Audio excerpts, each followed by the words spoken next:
Hello and welcome to another Foster and Marshall podcast where we ask the all-important questions and ask the reasons why. So for today's podcast, first of all, don't know if it's true, but if it is, our hearts go out to the family of David Wilcock. I've followed him for years on Ancient Aliens, so I really hope that he's okay and that it's just gossip on the airways. But it is worrying because of all the scientists, the good scientists that are disappearing right now. But for now anyway, we may come back to that. But yeah, we're not giving up on the water. And if you've seen our previous podcasts, it was concerning dirty business. And what channel was it, Foster? That was actually produced and aired on Channel 4. Right, yeah. Back in March. And I have to say, it's every time I turn on my tap, it certainly made me think about what's coming out of it. Yeah, and it's not just that, because it's got worse, because it's all the forever chemicals, which I'm sure millions and millions of people, because we're under stress of paying the bills and all the rest of it, you actually, you're just not aware. But we need to be aware because something is definitely going on, because we're talking about the water, and these forever chemicals have been pumped out into the rivers, which then go into the oceans, and this is worldwide. So it beggars belief really, because I remember when I was very young asking my dad where all our toilet used to go when it was flushed. And I can never remember what my dad said. But I was concerned as a little girl. So, and to be here 70 years on, or say 65 years on, so I must have been about 5 or 6. But to be even more worried about the water, and people are dying, let's make no mistake about this, not just little children as well. So this is incredibly serious, and you always think that the government have got our back, and I'm not making this a political thing because it goes across the world, but basically they gave up I'm going to call it ownership or management of the water, and allowed all these companies to come in and make billions of pounds from people paying their water bills, but basically doing nothing. And it's absolutely horrendous how, and I would advise, if you haven't watched it, to go and watch Dirty Business, because it is truly mind-blowing. And the two men that first highlighted this walk into this dilapidated, dirty, filthy, paint peeling off the wall building, and seeing and being allowed to go in and see it, that worries me, because whoever has thought, oh, it's okay, they can go in, there's a hidden, deeper, more troubling thing behind that, because it tells me that we are insignificant, and we actually they don't give a monkey's about us. We can see it all now, and that is worrying. We can see it all now, and so then that leads us on to, we've got the water, and this is, I don't want to depress anyone, but this is true. So we've got the water, and we've got the chemtrails, and they're for real. And Robert Kennedy in the White House has now actually stated they're real, and that it's DARPA So, and they're a very dark force anyway. But I won't go, I'm not going to say anything more than that. But I will about the chemtrails, because basically they're blotting out the sun. You can see it. Now, for all the younger generation, you're going to think all these chemtrails are normal, but they're not. They're not a bit normal. And they're very, very bad for us. And they're blotting the sun out. Now, the sun has been proved to build all our T cells, build all our bones up and our cells. And so those are the two forces, but then there's even more, because we've got the soil, and that's over to you, Foster. Well, yeah, I think, first of all, before I go on the soil, I kind of want to go back to highlight something that you pointed out about the clip in Dirty Business, where this rather young, glamorous, I know for the state of sort of filming, she's quite an attractive lady in high heels, takes these two men who are absolutely flabbergasted at what they're looking at, and she's too busy tottering around on her heels trying to make it look all as though, oh, nothing to see here, it's all perfectly natural. So a lot of distractions. When you start to look at it from a psychological point of view, you can see all the twists and turns of how they were trying to distract these two men from the actual job that they were doing. Something else that you mentioned as well, Marshall. Yeah. In the early days, when properties were built before we actually had the water companies, the houses actually had cesspools. Yeah. So that was our way of dealing with our own waste. Yeah. So we were kind of giving it back to the earth to deal with, which is what the earth does. Yeah. And whether we kind of like the prospect or not, actually our own waste, our own faeces, can also be used for fertilisers. Absolutely. The same treated and put on the land. Yeah. Absolutely. And the other thing is, this is a bit like when we had burials, because our bones actually become part of the enrichment of the soil, because we actually walk on the bones of our ancestors. Yeah. So I'm just going to sort of talk about how our soil has now been depleted. And there are reasons why we're mentioning this, which we'll come to at the end. But if you think about it, in the old ways of farming, you would have one piece of land that was left arable, so it laid dormant for a year, and then the crops were sown, so you'd have your legumes one year and then your brassicas. So there was this whole natural turnaround, so that where the soil had been used to take up the nutrients for one crop, it could then be renourished with another, or left fallow, even for the animals to graze. Now, you know, there's been a lot about this recently, about cowpack and sheep poop and pony poop. So here we are, we're talking about all of this basically shite. And you walk in it every day. I do actually walk in it every day, living up on the moors. Now, what we can say about this is these are all natural fertilisers. When the animals are allowed to graze naturally, they eat the seeds, they eat the grass seeds, they expel that grass, and it goes back into nature. The same as the leaves from the trees, they all go back and they give the soil nutrients and nitrogen and all of these things that the soil needs. But this over-farming and this overzealous use of fertilisers is now taking away the natural ability of farmers to farm in the old ways. Yeah. So, you know, where we had those natural hedgerows, and at the moment this is going to lead into another topic that I'm seeing a lot of now, and that is the felling of trees and hedgerows.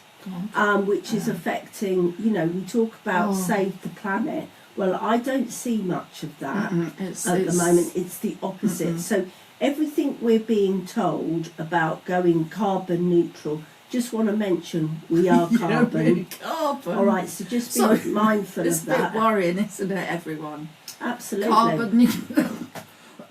Carbon neutral. Excuse me, but carbon neutral. That's us, neutral. Yeah. And it just seems at the moment, rather than preserving and keeping a safe balance, our so-called governments that we actually install these people through a vote to keep us safe as a nation and to keep everything in balance. Well, I'm sorry, I can't see any balance anyway. And this isn't one particular party or anything like that. No, all this has been governments, it's going the on world, for isn't it? a It's going on very, everywhere. very long time. Yeah. And it is worldwide. Look at all the rainforest. Yeah, and our own forests. Our own forests, huge oak trees that have maybe been there for hundreds and hundreds of years, just cut down for no good reason. I've seen 2 oaks just recently that were over 300 years old. Yeah. Gone within a day. Yeah. 300 years to grow. Man, chainsaw, bosh, gone. Yeah. And so we're talking about, so what do trees do? Well, they take in the carbon dioxide and then give us the oxygen. So you ask yourself, hang on, who in their right minds would be doing this all over the world? And it is all over the world, it's not just here. No, it isn't. Everybody in the world needs to, I'm sure are aware of it, but we're kept in fear. And because we're kept in fear, we take our eyes off of things. We found it incredibly shocking, the dirty business, because as Foster said, the horrifying thing is they didn't care that the water plant was in the most disgusting, diabolically filthy condition. And when you're anything to do with water, I mean, it's supposed to be looking after us all. And they are, and they, being our government in England, but it's all everywhere. But, and of course, as I say, it's not just the water though, and this is what is terrifying us. It's not just the water. Yeah, it's not just the water, is it, Marshall? Because we're beginning to see a pattern. Yeah. It seems like when we look at our air quality, when we look at our water quality, when we look at our earth quality, then we look at how the sun is being blocked out through the chemtrails. What these chemtrails actually do, and you can do this yourself, people. I challenge you, if you're keen, get up in the morning, and if the sky is clear blue, you'll see them go across. And what they're doing now is they've even changed the pattern of that, because I've been watching this for a long time, as has Marshall. They're going along and then they're having a little break, then they're going along again, having another break. But watch where that trail is and see how it expands and grows into clouds. And it blots out for days sometimes. The sun, which is vital to us as human beings. So now you have fire, water, air, earth. Then, to screw up our psyche, they're keeping us, as you quite rightly said, Marshall, totally in fear. So I think dumbed down with fluoride. Dumbed down. Just dumbed down with every kind of chemical you can think of. And we're being exposed to this, and it isn't something that we as human beings should have ever have done. If we look through ancient history, you can really see that something is going in, mysteriously wrong, shall we say. There seems to be a greater force that just seems to be against the existence of the human being. Yeah, absolutely. And instead of thinking about, wellness, now which is where we come. That's our background. Yeah, health and definitely. wellness. Health and wellness, And mind, body, spirit. And I would say to everybody, it's mind, body, spirit. So, and that leads me to the tree cutting again. Sorry, Foster. no, you go for it. The tree cutting. So, it's now scientifically proven birdsong is healing for you. And given that, how healing it is to be out in nature, you hear the birds in the morning, maybe in your back garden in the city. If you're lucky, there still are pockets of birds singing in the city. But that bird song is special. It's a frequency and it's healing. So when a tree is cut down, you're cutting down a whole ecosystem in itself. Absolutely. Absolutely. So you've got all the insects that the birds feed on. You've got rare butterflies, the blue butterfly. You've got rare moths that seek out oak trees and other trees because there's ash trees, and you've got beautiful beech trees that are being cut. I mean, it just goes on.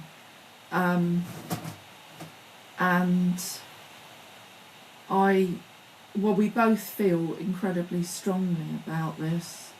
Yeah, this is something we've always been very passionate about, isn't it, Marshall? Our natural environment. Yeah. So when we hear people saying, we've got to, save the planet, I'm up for that. But I think first of all, in order to do that, we need to rid ourselves of the real issue. We're cutting down what is vital to us as human beings. Yeah. But I think we need to start at another level. Yeah, definitely. And I'm beginning to see that more and more now. Yeah, because it's not just one. No, it isn't. It's a lot of things. And they're all things that are vital to us. If you think we can't breathe, so if we're air, so if we can't drink, now we cannot survive without water for any longer than 3 days. So water is very, very vital for our health and well-being.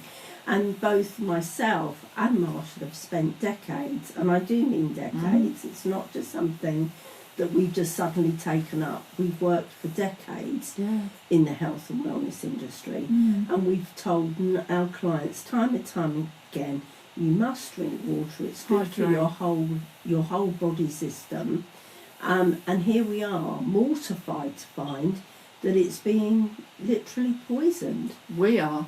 Absolutely, slowly. So this has been a real revelation for us both, and it's something that we've spoken about in depth in our own personal conversation, isn't it, Marshall? It's been a real eye-opener and a real sort of, I don't know, it kind of cracks your foundations in a way. Yeah, everything that you once believed in. Yeah, it's gone out the window because, it's got to. Because people have got to start realising and speaking out. And I'll tell you something else, we've got to start uniting whether we like it or not.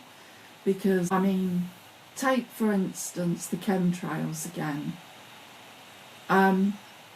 You must all feel it. When the sun comes out, you get empowered. There's an energy, the sun is an energy, and you feel this energy.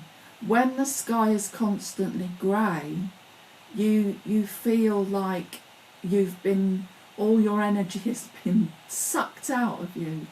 And if this goes on for more than a day or two, you feel it even more. And that's when I think people get incredibly depressed as well.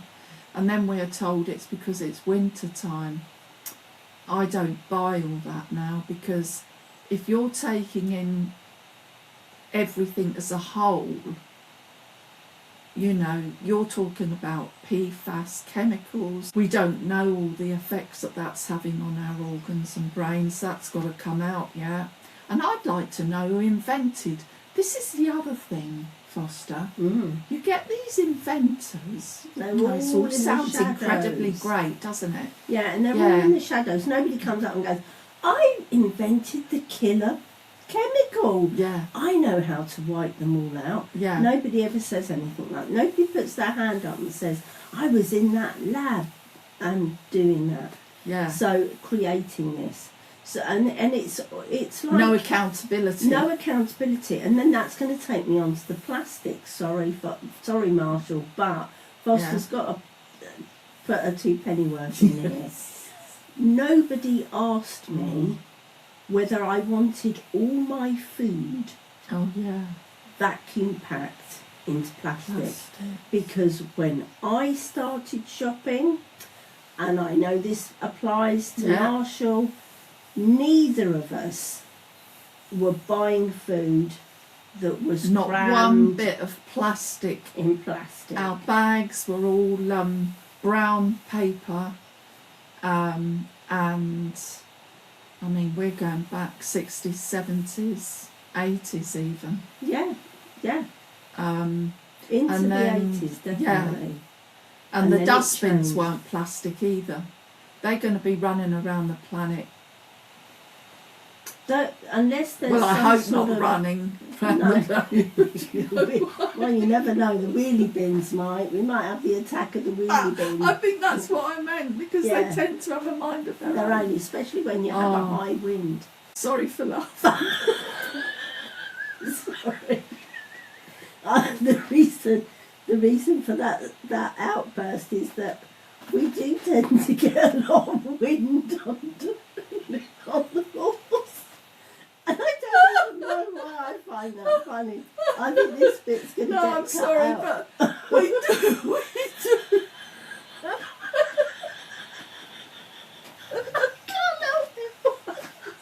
All I can see is a run around wheelie bin.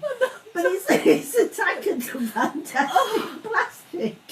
I mean, it's just like plastic everywhere. No, I apologise, because She's not really sorry, but no, we do have to laugh because it's so serious, because actually we both stay awake at night worrying about it. about wheelie bins. Sorry. Compose. I think that bit's got to get cut out. But anyway, on a serious note, Yeah, it's actually almost like, it has almost started to take over the world in a way, because we can't get away from it. Everywhere you look. On that note of plastic though, Marshall is absolutely right. Our wheelie bins are made of it. Everything is made of plastic. Your fire alarm on the ceiling, plastic. Your radios, cased in plastic. Your TV, plastic. Your computer, plastic. you can Everything smell it actually when you open them up. is When you open plastic. up the parcels, does anybody ever smell because it smells Familiar smell. and smell is very important. I mean, we know this from our practice. As a aromatherapist. Yeah, we do, because smell, and also as a human being, smelling.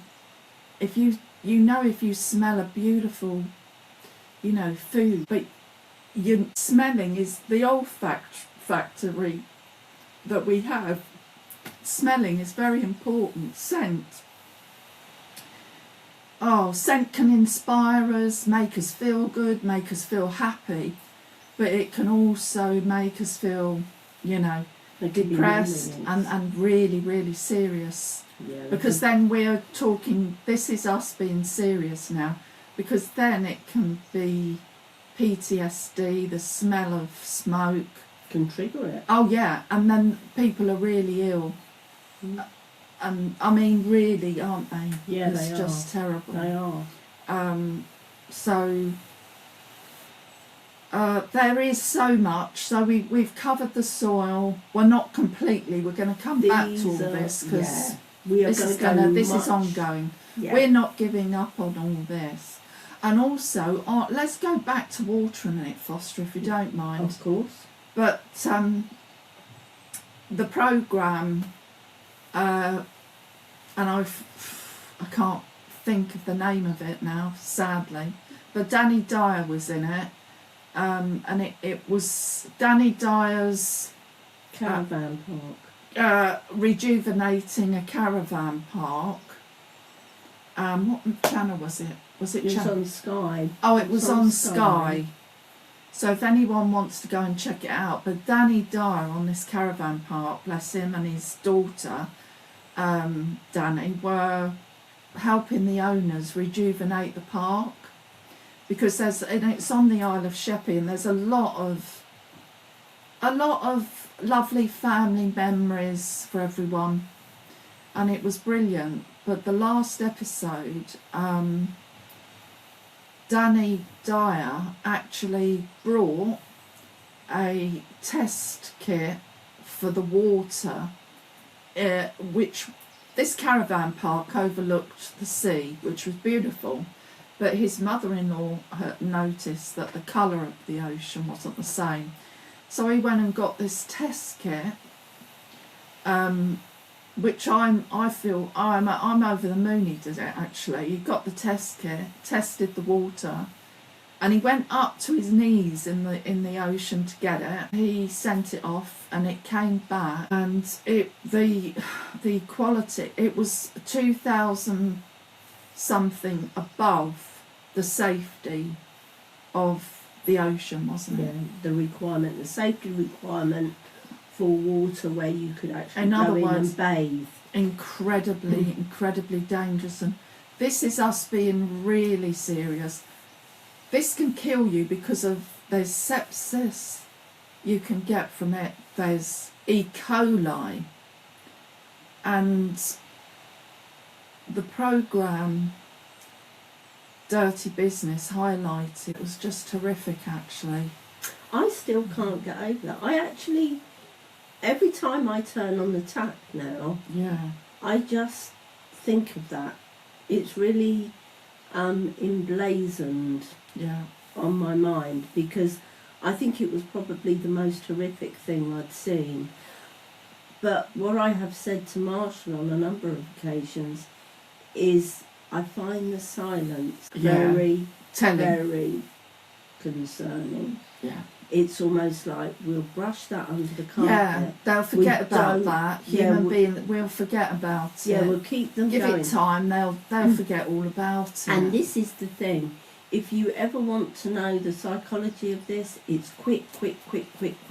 So you don't actually ever have time to sit and contemplate what you've actually just watched. Yeah. And the seriousness, the real criminality that has taken place over decades. It's not just a one-off case. No. This has been going on for decades. And I have to say that a lot of, people that are on the sea, out, whether they're surfers, paddle boat boarders, they have been trying to highlight this. And it's almost as if they keep coming up against a brick wall. Wow. But of course it's the government's protecting their own. I have to say this. I think not the people. No, it's now, this is where it is a government. I don't care who it is. I couldn't give a flying figgy who is in power, but whoever is there needs to step up to the bar and take full, and I do mean full, responsibility for our health and well-being. Yeah, the water. Because they're not, because this is a vital... Oh, and food. I haven't even gone there yet. No, we haven't even... That's something for another day. The chemicals in our foods. But that goes back to the plastic. It's because horrendous. Each time something... And the black plastics. The black plastics are the worst plastics. The receipts that you hold, the poison. Yeah. That print is actually scientifically proven to be poison. That's your receipts. So you have to ask yourself, like we do, question why. Why is it allowed to be? Why? Continue. And I think a lot of this, and I think actually, Marshall, this was very much what you highlighted in the beginning, was that we are kept so busy and in a state of fear we don't actually have time. Mhm. You know, we don't. We make, as humans, I think we make a lot of assumptions about what's going on around us. I do know that some of the print ink is vegetable based. They have a lot of the ink companies are doing their very best to try to make this safe, but there are some unscrupulous companies that aren't, and we need to highlight them, Why are name they? and shame. Yeah, That's why- really the whole point of My this, question isn't it? is, why are they allowed to do it? Yeah. Why aren't they stopped? Yeah, You see, it. You can just go on and on with it, and we certainly are going to, because it, honestly, and for anyone out there, any experiences you've had with ill health. Now this is a difficult one, because if you go to the beach, you have a swim, go home, you can assume it's what you've eaten, and I think this is a very, very grey area here. it's been the Because scapegoat. because you assume, oh, it's something I ate, but actually it could be just in the ocean that you've. So, Yeah, it is. So just be very aware of it. And if it doesn't look good, then it's not good to see. But you've just got to be careful, because they use chemicals now. Aluminium sulfate, they'll use it to keep the water clear. And it's almost like they're dyeing the water. yeah, If you absolutely. saw what you were actually drinking, you wouldn't go near it. You You wouldn't. really wouldn't go near it. No. So, I mean, there's lots going on with us, and we're just going to keep going. There's going to be more podcasts, and we're going to be doing a lot of shorts, and people getting in touch, and, you know, there's a lot of good scientists out there doing their best, and we need to back them up and, you know, be saying what's going on. But that basically. leads us on to something else, doesn't it, Yeah. Marshall? How when you have good scientists, and we've seen this definitely in the last 6 years, Yeah, you get the really good scientists that are trying to highlight the truth, and they're the ones that get silenced. yeah. They're being silenced, and by various different means. They come out, they want us to know what is right and what is good Yeah. and what is pure, and they all just suddenly seem to disappear. Well, how again. many is it now? Well, there's quite a few that have gone missing. So we're beginning to think, you know, there is a pattern, and if there is a pattern, it needs to be investigated, and we need to ask the question, Why? why? Because it's about our health and well-being as human beings on this island, On this survive planet. on this whole planet. Yeah. And getting back to some of the scientists that I know have gone for wilderness walk. And by the way, that's another subject for us, Foster. Yeah, the disappearing people. The vanishing people. But they go for a walk, and the tracker dogs come to a dead halt. They don't go any further. These are trained canine tracker dogs, and their heads are going, looking up, looking round, down. Gone. They've gone. I know for a fact from watching Hunters Hunted, David Paulides on Prime, and you may be able to get it on Netflix, but I highly recommend everyone to watch that. That's going to be an eye-opener. But on there was a chap called Tom Messick. He went out hunting with his son and his friend, Lily Pond, in the Adirondacks in the USA. But there's many like this. I'm just saying about Tom Messick. And I think I think when I watched it, the reason why I mentioned Tom Essex is because his wife was interviewed and his little doggy kept looking out the window for him every day, which tore me up inside because, you know. But basically he vanished. His gun was never found, his backpack was never found. There was no trace. They did grid searches. There wasn't a bit of ground that they didn't go through. There was nothing ever found. And I'm afraid that's what's happening to these scientists. I don't know about all of them, but some of them. Yeah, I think there's quite a high majority of them. Yeah. So I know that's another big subject. Yeah. You know, why are the scientists dying in either sudden or mysterious ways? Yeah, definitely.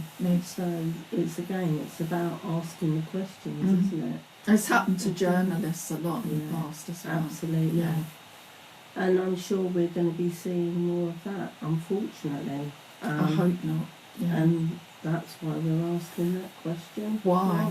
Yeah, absolutely. Definitely. Now our next podcast we're going to be doing various things. I'd like to come back more about the sun. Yeah, the energy. The energy. Solar powered. Yeah. And and we'll you can rest assured it's gonna we'll be talking more about lots of things, won't we? Yeah, we will. Yeah, it's there are so many topics. This isn't something that we're ever going to run out of. It's just something that we're going to. And again, we'd like you to either please comment.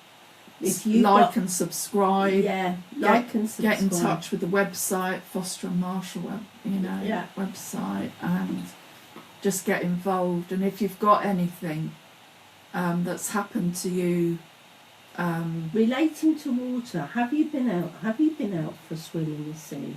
Are you a fisherman? Have you seen anything? Are you a fisherman along the rivers? Yeah. That's mysteriously come down with a violent stomach bubble. Or what have you seen? Sepsis or anything. And what have you actually witnessed? Because we'd really like to hear from you. Absolutely. And I think everyone would really like to hear from you. This isn't just about us. No. We really want this to be an interactive process where you make your comment. Yeah. Feel free, to say what you think. Yeah, because we'll read your comments out, and obviously if you want to remain anonymous, we perfectly understand that. And send us an email.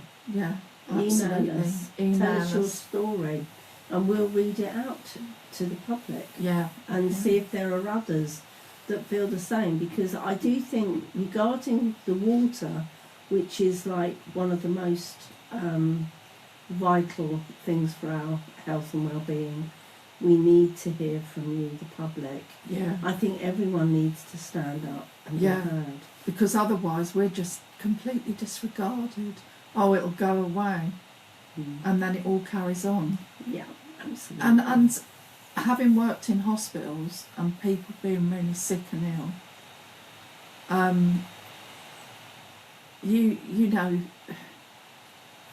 it's making me seriously wonder about, as a whole, how people are having their health completely impacted from all this.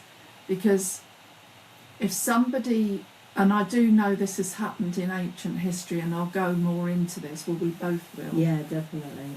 But whole villages have been wiped out because they've not been wanted, and it's been through the water.